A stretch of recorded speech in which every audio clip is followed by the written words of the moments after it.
Hello, everybody, and welcome back to another edition of the Get Stuck on Sports TV edition, right here on Thumb Coast TV. I'm Brady Beedon. He's Dennis Stucky. Baseball season has completely started league play, both baseball and softball. We'll talk baseball first. And let's start in the MAC Blue, where three of our teams are located. We'll start with Northern because they actually played a game yesterday as we record this, so we can get into it. There are 3 games against Lakeview, not great. They got swept, and they gave up a lot of runs in doing so. Well, Lakeview seems to have their number, or at least for the last couple of years, it feels like. I have higher expectations for the Huskies, but they're off to kind of a tough start this year, and a disappointing tough start, because I think they have some pieces, and I feel like they should be competitive in the Blue. It's not that it's a bad league. It's a good league. But I feel like they should be right in the mix of things, and they haven't really been able to figure it all out and get it all going. It's been a few years since they've been there right at the end. But real quick, in the other series that involves our MAC Blue teams, Marysville and PH. Marysville got 3 gems of performances. It went from Brady Wright to Cooper Smith to Cole Cooper, that all through complete game victories for them as they swept PH. So what that meant for PH and Northern is that as they meet this week, something's going to give. And for PH, they're playing better, but they're still not. Now it's the offense that's not there, where they're throwing strikes and they're, for the most part, making plays, but their offense just is not producing like it needs to. Yeah, they're not getting the big hit, and obviously they were overmatched in the first game of their Northern series. You saw that. Falls was lights out. But, yeah, PH just can't seem to, if the pitching's going well, the defense makes a mistake that they can't get over, or the offense can't get the big hit to drive in the runs. Or if the offense is going, that's the day they can't throw strikes and they give up a lot of hits. And so they haven't been able to really get it together. So both of our Port Huron schools, I feel they're better teams than their records, but they're not because they haven't been able to push the right buttons at the right time. Now, you mentioned it, Taylor Falls against PH. Dennis, he's probably an early candidate for Player of the Year despite Northern struggles. He's played pretty well. And against PH in Game 1, since we had the long weekend recording this on Tuesday, on Monday night against PH, 21 batters faced, 18 strikeouts. He only gave up 1 hit, and he was later caught stealing, so we faced the minimum. And it was maybe the most dominant performance I've seen by a high school pitcher. And I've seen a perfect game by a high school pitcher. Yeah. It was as electric of stuff as you'll see. He's maybe as hard of a thrower as there is in the area. And Taylor Falls shined at the game at Sanborn Park against PH. Yeah, to kind of put it into perspective, we were talking about this earlier before we recorded. Like, striking out 18 in a baseball game is kind of like dropping 50 in a basketball game. It really is. It's that incredible of a thing that you're just not going to see every day. You're probably not going to see that again this season from somebody. It's really an incredible performance and a dominant performance. And you wish he could do that every time, but it just goes to show you how good he is, and that's a weapon that Northern has. And as good as he is pitching, he's been hitting the tar of the ball. Yeah, 2 hits. He's one of the top hitters in the area right now. Yeah, he's been getting it done both. He got 2 hits and an RBI, including a double that hit off the base of the wall at Sanborn in the win. Let's go back to Marysville, because I did mention they swept PH, and I'm not just going to just push them aside, because that was a nice sweep for them. And again, 3 pitchers go 7 innings. You're not going to get that every series, but to get that to start off league play, you're going to take that every single time. And Marysville was pretty opportunistic, at least in 2 of the 3 games, because there was a 3-2 game and a 3-0 game. I saw the 3-0 game. Cole Cooper was terrific, going all the way, but they were just so aggressive, running the bases, and again, there wasn't a lot of hitting, but they made things happen. They manufactured runs. They forced PH to make plays on defense, and they stole a run by stealing third and getting a throwing error to score a big run in that game. And that's what they did all series long. Is I think they play small ball pretty well, and they've all kind of bought into it. They have some guys that can swing the bat, but you don't have an R.J. Clark like you had last year, or some of the other seniors they lost that you go up and you go, all right, this guy can put it over the fence if they make a mistake. That's not the team this year. It's, hey, we'll rip the occasional double, but get on base and move up a station at a time and cause a little bit of chaos. So a 3-0 start for them. They have a 3-game set against Frazier, which is going to impact where they are in the league standings. If they can continue this, then that Marysville stock continues to rise. Yeah, this is a big series for them. I think if they do well against Frazier, if they, obviously if you want to sweep, but you take 2 out of 3 in this series, that's a big move for Marysville. And it makes them, I think, legit, and then it makes the Lakeview series really big. The East China School, St. Clair, heck of a sweep. They swept L'Anse Creuse North. 2 big thumbs up for me. That's exactly what we were looking for. Been a long time since they swept a Mac White series. Yeah, and this is a good team. And again, it starts with the pitching, but they've had timely hitting now in recent games. And again, they're getting help from a lot of different people are contributing. It's not just, Turner goes out and throws a gem. They got other guys that are coming in after Turner that are throwing gems. They've got guys in their back pocket that they aren't even really using yet, like McCartney. We haven't really seen him throw much, and they're getting timely hits. Schulk, Ellis, whoever needs to make the hit, gets the hit. Now, unfortunately for them, they also played Monday. Big series against Grosse Pointe South, maybe the favorite in the white. They took a 12-0 loss. So that put a little damper on things. They'll get a chance to come back home on Wednesday to get that one back. Marine City, they took the opening series 2-1 against Lakeshore. Now, that's good, and I'm happy for them, and they're tied for first in the MAC Gold. But when the one loss was you were up 7-0 and you end up losing 11-7, just taking the series leaves a little bit of a bitter taste in your mouth because you know how good this team can be. Yeah, and you know you should have swept, and you know Lakeshore is a team that you should sweep. But that's what it is. Lamphere is the big threat, and that's the series where you've got to make sure you at least take 2 games. All right, let's go to the BWAC because it's kind of been turned on its head. The story of the season so far, for all the teams we cover, Armada has come out fast and furious after a couple of early losses to Romeo, who seems to play everyone in our area.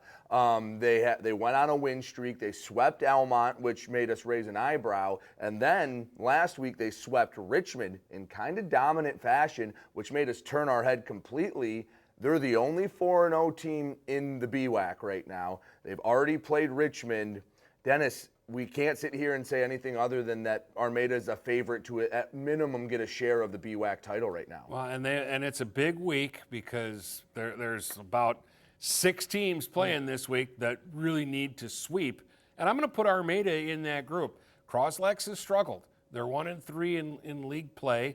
They haven't hit consistently, and their pitching's been hit or miss. Sometimes they get a good performance, sometimes they don't. If you're Armada and you want to be a big boy and you want to say we're making a serious claim that we can win the BWAC, you have to be 6-0 at the end of your series with Croslex. And it's a much different feeling. We talked about this in depth on the podcast, how, you were the hunter the first 2 weeks. Usually this is a shift in the offseason where, guys graduate, you have guys, come in or mature more, that's the tide shift.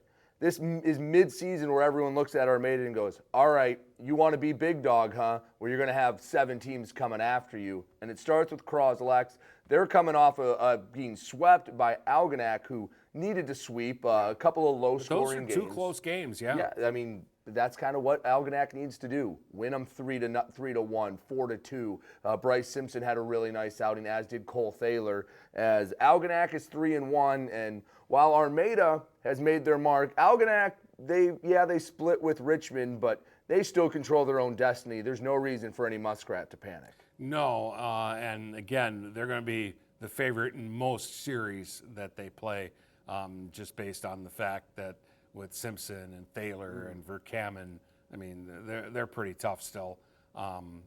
They need to catch the ball a little better than they have in the early season. And I'm also interested to see, as the weather gets warmer, what bats start to heat up a little more. I still like that North Branch lineup. I still think they're a threat. And I know that Richmond is now 1-3, but there's nothing like a wounded animal. And don't think that Richmond's out of the race. Although, who is it that they play this week? Is it Yale? Has a chance to really put a dent in Richmond's hopes. Yeah, so Richmond, I guess the biggest issue with them is the guys that pitch are good baseball players, but they don't have pure pitchers. And that's usually the reverse. Like, usually you'll get guys that can pitch, and they'll do what they can at the plate. Richmond has a lot of really good position players. They have several college baseball players, but they're all position players. Yeah. And they don't have the pitchers that, I mean, they do a nice job on the mound, but they don't have a Bryce Simpson, a Taylor Falls that you can hand the ball to and say, all right, we're going to go win today. Yeah. Yeah, we need a 10-12 strikeout performance, and we need you to lead the way for us. You mentioned Yale and North Branch. They split a doubleheader, and that was an interesting set of games because the first one, North Branch kind of took care of it 11-7. It was a high-scoring affair. But Yale bounced back, and I think we're going to see this a lot because they're a younger team with a lot of talent. They got a 3-2 win over North Branch. So that's the Broncos' first loss in league play. Yale's 2-2.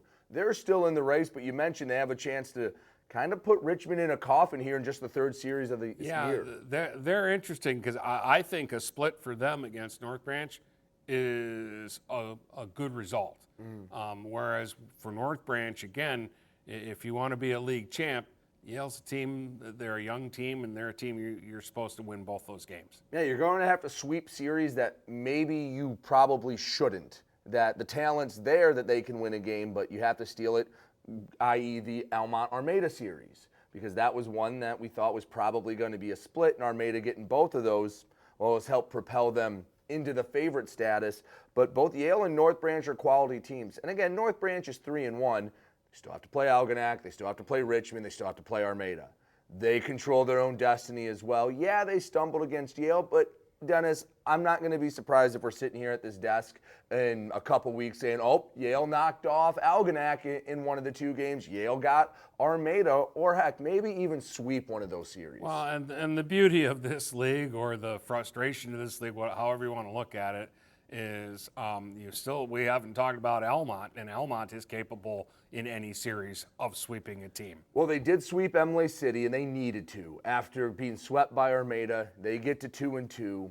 They have some pretty solid pitching and a few good hitters that can help bolster the lineup. They're not going to slug their way to a championship, but they can slug their way to wins once in a while. They're a team that needs to just put that Armada series in the rear view and find another sweep coming up this week. Yep. And then, yeah. I'm not going to argue. We've got a bunch of teams where whatever the result is, it doesn't really surprise me. Like, even if we come into a series and you go, oh, Emily City got a split with so-and-so, doesn't surprise me. No, because they are much improved. They are 0-4. And the series this week, you're going to have Richmond, Armada, like we mentioned. Algonac's taking on Emily City, and while Emily City is improved, that's a series they have to have. Algonac has to win those two games. Absolutely, they have to have. North Branch is at Almont. Both, like you mentioned, both sides kind of need to sweep that one. Yeah. And both sides are capable. And then Croslex is at Armada, and you mentioned that earlier, that if Armada wants to be the big boy, the king of the mountain, you're going to get everyone's best shot. You can't stumble to a team that might finish middle or lower part of the BWAC in Croslex, especially when you play both games at home. Well, your one bad series, your one good series in the BWAC of it being a 6-team race. Absolutely. If Croslex, if maybe they get even a sweep, 7-team race, that flips the entire league schedule on its head. So that's everything that's happened in baseball. Softball still underway. We've got some pretty darn good teams, and some hot starts have maybe just turned into really good players. We'll take a break, come back, talk with the ladies here in the spring when we come back on the Get Stuck on Sports TV edition here on Thumb Coast TV.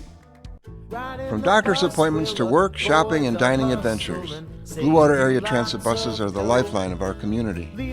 Depend on us for a ride that connects you to life's essentials. Blue Water Area Transit. Ride the wave.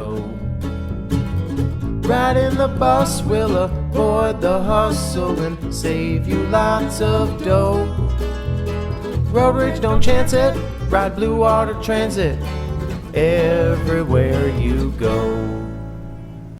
Welcome back to the Get Stuck on Sports TV edition right here on Thumb Coast TV. Brady Beedon, Dennis Stucky. Talk baseball. Let's get to softball. And we'll go the same order as we always do. Port Huron Northern hasn't played a ton of games this season. I believe they've only played 5 here in the early going with so many cancellations.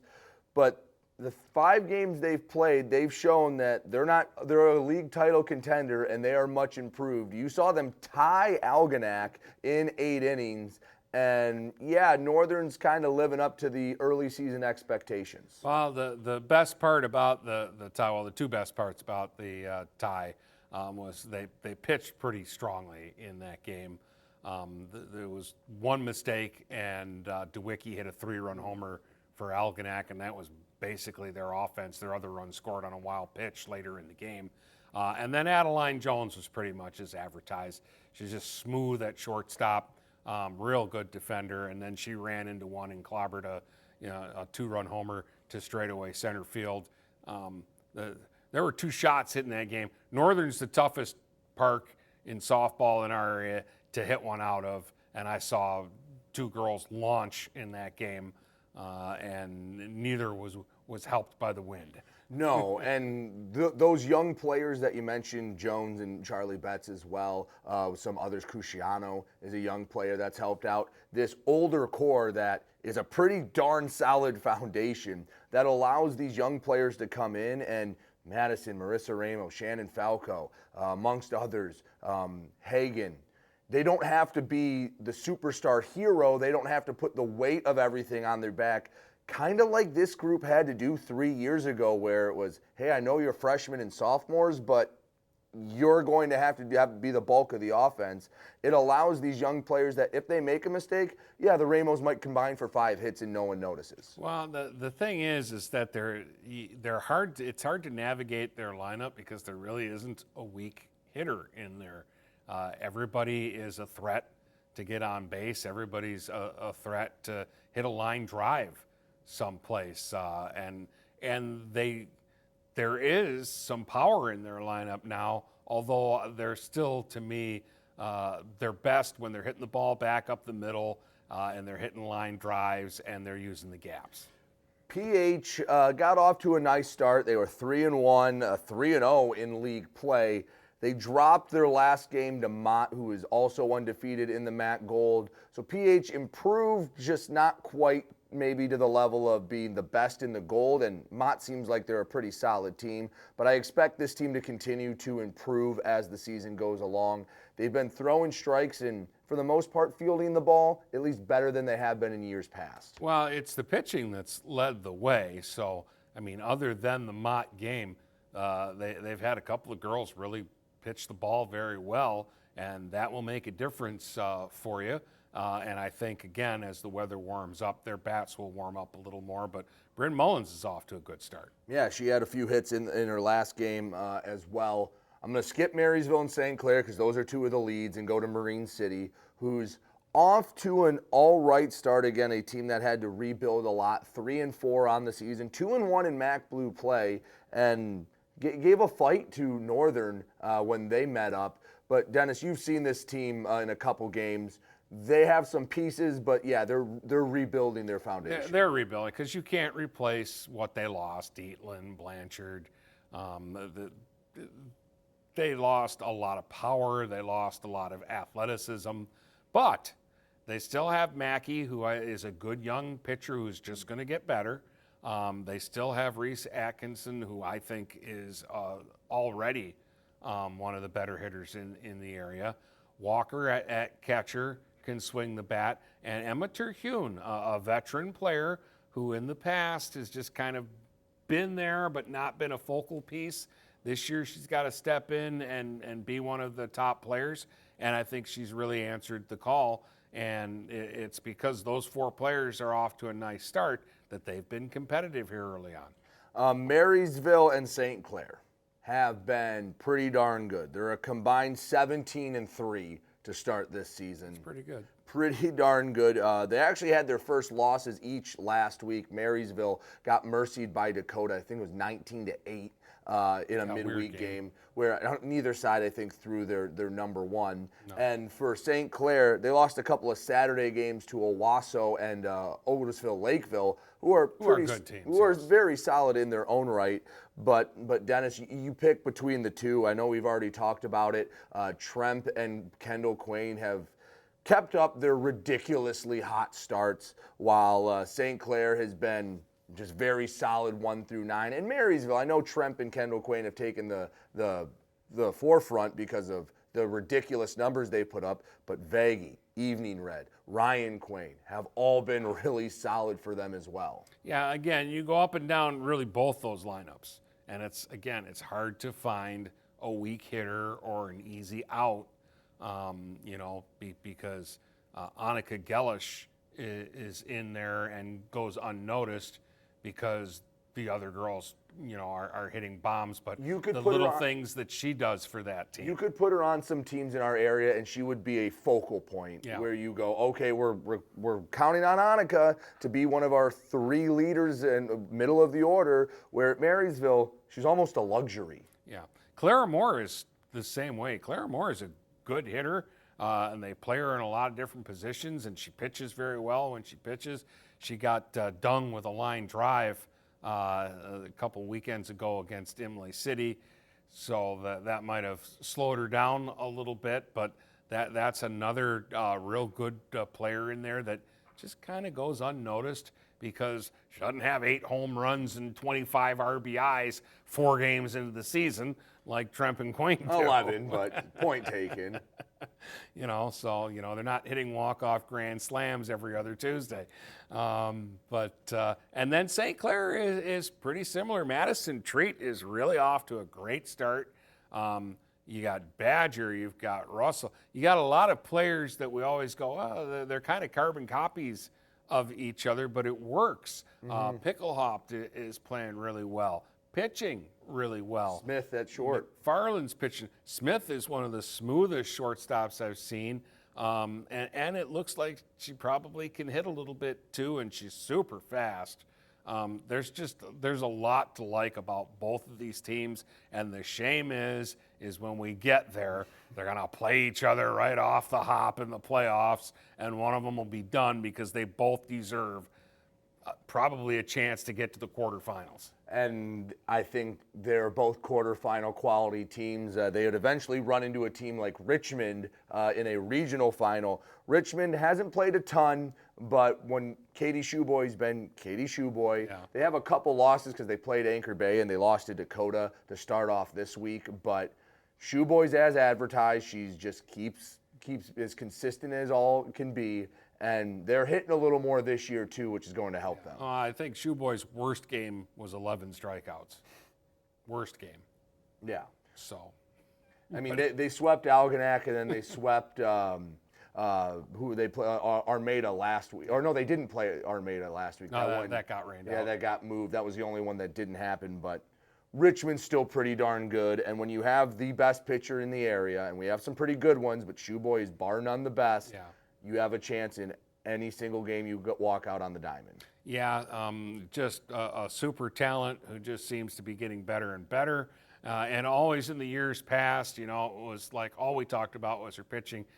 She's hitting pretty good now, too. In fact, they're batting her 4th in the lineup these days instead of down at 8 or 9. So next 2 in the BWAC, you can have a debate now. Algonac, who got swept by Richmond, but then bounced back with a sweep of their own against Croslex. Or what about the Imlay City Spartans? I do like this Imlay City team, and I actually saw them lose 2 games, but came away going, you know what? Imlay City is dangerous. The team speed to burn, a fairly good hitting lineup that's got some power in it now because Schreiber has really gotten stronger. She's throwing the ball harder too, which makes them all because last year She kind of a lot of slow stuff and kept teams off balance when she was on, but if you timed her, she'd get hit hard. Well, she can bring it a little better now, and then when she mixes in the slow stuff, it's even more effective. And she's already hit a couple of just mammoth home runs this year. So, and Chloe Bruman, Michaela Bruman, and now there's a third Bruman, and all they do is tap the ball out in front of the plate and get a triple. It's almost you joke, but it's not that far off to where any ground ball hit left of the pitcher, it's a pretty good chance they're going to reach.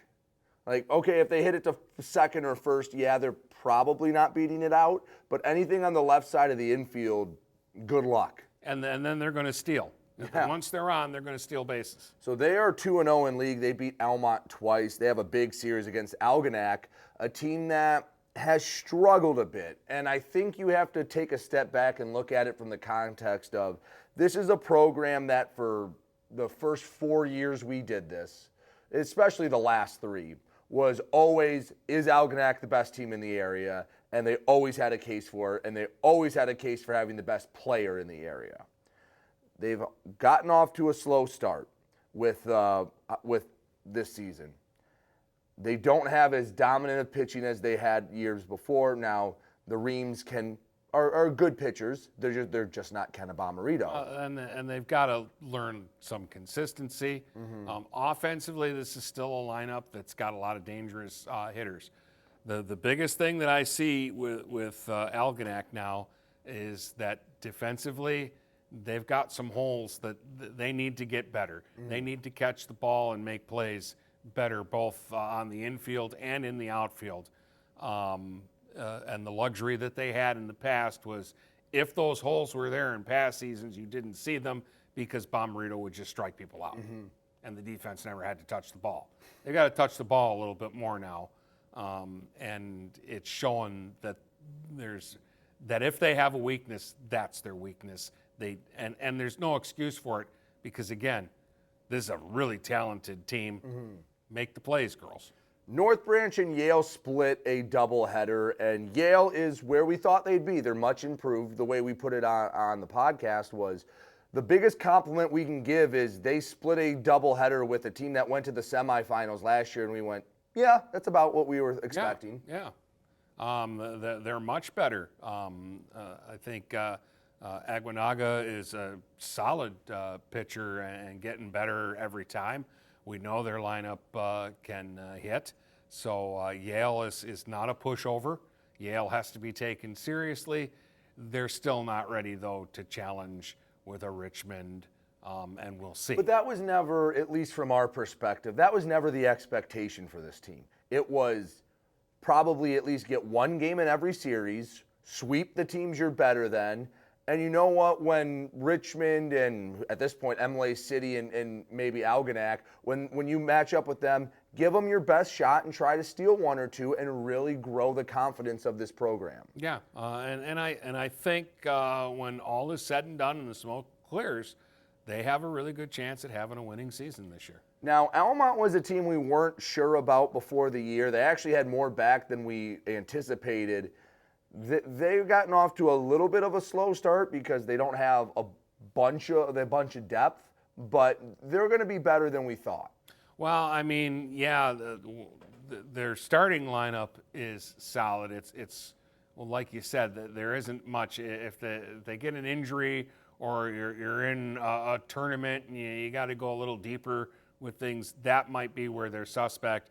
But they've got Brooklyn Bunch, who's still one of the top players in the area for my money, and they've got some other hitters. Webster Gemmell has power.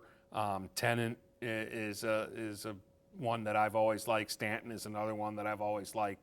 So they still are a decent lineup. Again, it's when Bunch isn't pitching, who's that other arm and how much can they get out of it? Armada actually is a pretty solid team. We've gone a while without mentioning them here, but they're pretty solid on the softball diamond. They did split with Almont, which was maybe a bit of an upset for them, but they've been playing better, and we're expecting bigger things from Armada this year. Yeah, I mean, and this is kind of a veteran team that still each year, Fatu last year and Pinocki this year have come in and provided a little bit of a boost to go along with what we already knew they had. Yes, and again, maybe not quite Richmond's level because they're pretty good, but they're in that next tier for sure in the BWAC. So that'll do it for this week's episode of the Get Stuck on Sports TV edition. League play moves on in both the MAC and the BWAC. We'll be back next week to talk about it. For Dennis Stucky, I've been Brady Beedon. Thank you for watching the Get Stuck on Sports TV edition right here on Thumbcoast TV.